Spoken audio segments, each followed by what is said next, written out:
here we have it. Raggedy Red is on the trailer, and we're headed to the tuner. So let's get this thing situated. Hopefully, fingers crossed, hopefully it'll run right. Here we go. Here goes nothing.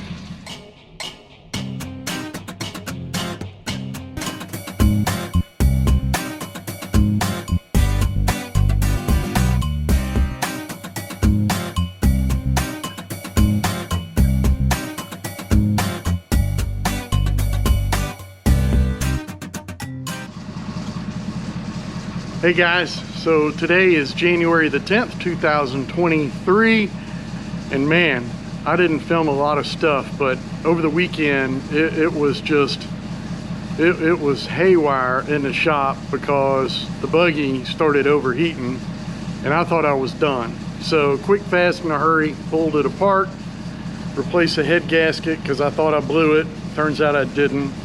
Retorqued the head down and filled it back full of fluids the right way, which is probably a YouTube video because apparently I did it wrong the first time and it wasn't circulating.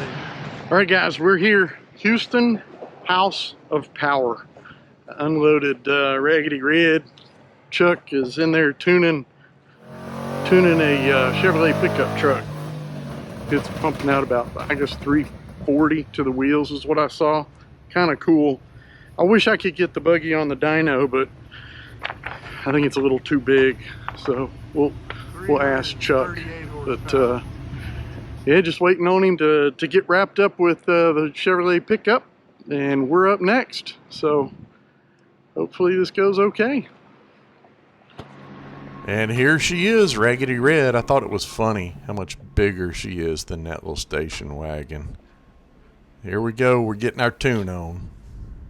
Alright guys, so here's Chuck. I'm going to turn the camera around and see what he's doing. I have no idea what he's doing. What are we doing, Chuck? I don't know what I'm doing either. You fit in good then. Yeah. So one of the O2 sensors is bad. So that's causing it to run bad. Okay. So that's kind of the first problem.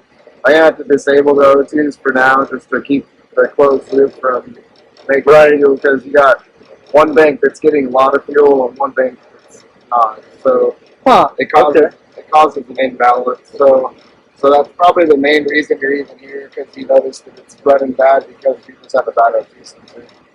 Well, I figured with the 5.3, you hear how it's stumbling right now? Yeah. Yeah, I'll clear it out because I just sure did. Off right there. So okay. It stumbles because the O2s are just giving the computer bad information. Do you know which one, or? It's the right side, the passenger side. Okay. But I would replace both of them because they're both pretty lazy. Okay. Is there any particular O2 sensor I need to? You need closed loop because it's a log crawler. So I mean, it's not necessarily something you need unless you change in elevations pretty drastically. There we are. So if that's the case, then you should replace both of them. Just get them, whatever the harness was made for. If it's a 2000 Silverado, then you need to just get the O2s for a 2000 Silverado. Okay. Now this motor is out of, I think, a 05, like the Nolly or something. That doesn't much matter. Okay. So so what do you do differently for a tune for a 6-liter versus the 5.3? well, they have different compression, and usually they have different injectors too. So I was getting ready to ask what intake manifold and stuff you got on. So the intake manifold, the injector, everything is off the 5.3. Okay. I thought the injectors are the same. They're different. On the earlier ones, they were the same, and since this is such an old one, then yes, possibly. It's usually just a 24-pound injector, but once they got into the later model ones, they're changing injectors on these things like most people change their underwear. So there's so many different injector variations it could be, but On these older ones, they're usually just a 24-pound injector. Okay. Which is probably enough for what you got going on, but if you did anything cam-wise to it, then it would usually tap them out. It's a fresh build, and I had the motor rebuild board. Do you know what your compression actually is? Is this like a I think it was 11 rebuild? Yeah, bone stock. So it's an LQ9? It is. Okay, so what is that, 11 to 1? Well, I don't think it's 11 to 1, but it's at least 10 and a half to 1. Okay. The LQ4s were considerably lower in the 9s. Yeah. But I believe the LQ9 had something around 10 and a half. Do you run 93 octane in it? I do. Okay. I don't want to be restricted to 93 though. If there's something in the tune. Well, you're restricted to premium. Like if you're off somewhere where you don't have 93, it's okay if you put 91 in it. I put as high as I can get. Yeah, and that really doesn't matter because the elevation kind of changes the effects of the octane. But the main thing is we don't want you to drop it all the way down to like regular, like 87 octane.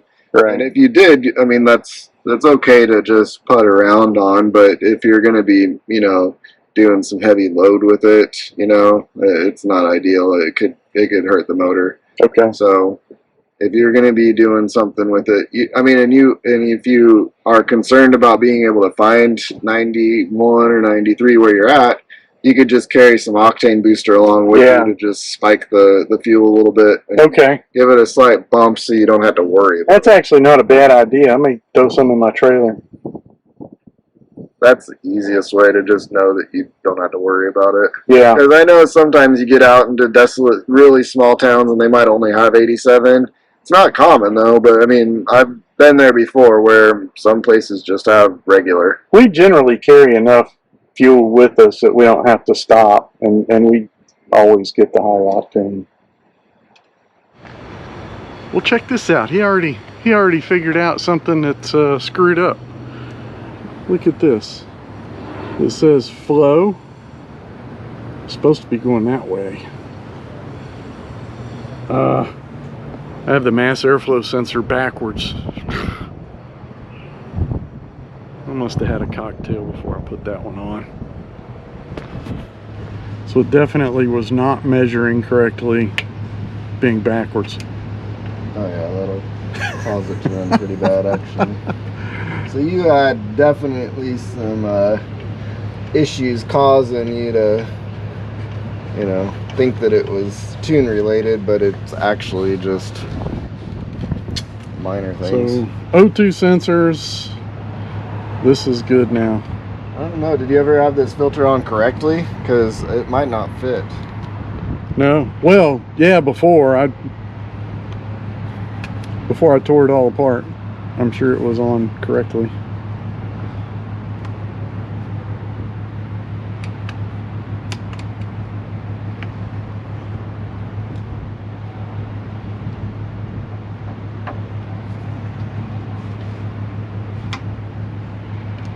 Is it not fitting in there?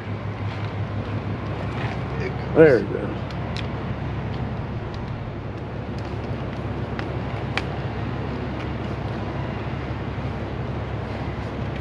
So I've named this thing Raggedy Red. Raggedy Red. Raggedy Red.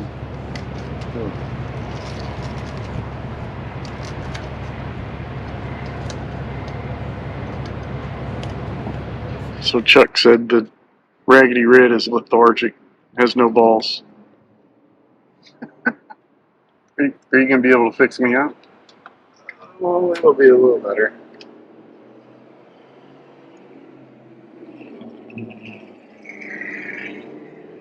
No balls. Raggedy Red's a woman. Of course it has some balls. Redhead, too.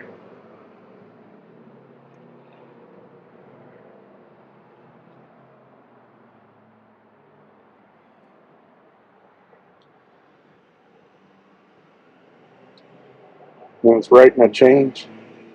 Yeah. Okay, so we're done with the tuner. Chuck did a pretty good job because I don't think it's ever run that good. It's always been pretty lethargic in high range. And now you stab it, I think it grew some balls. We're gonna put her back on the trailer, head to the house, and I think I'm gonna play with it at home. So there you go.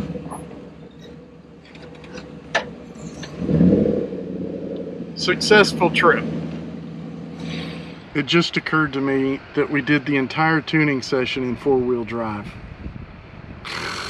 No wonder it was lethargic. Thanks for watching, guys. Looks like Raggedy Red's back on her feet, and we're going to make the trek out to Johnson Valley, California, King of the Hammers 2023.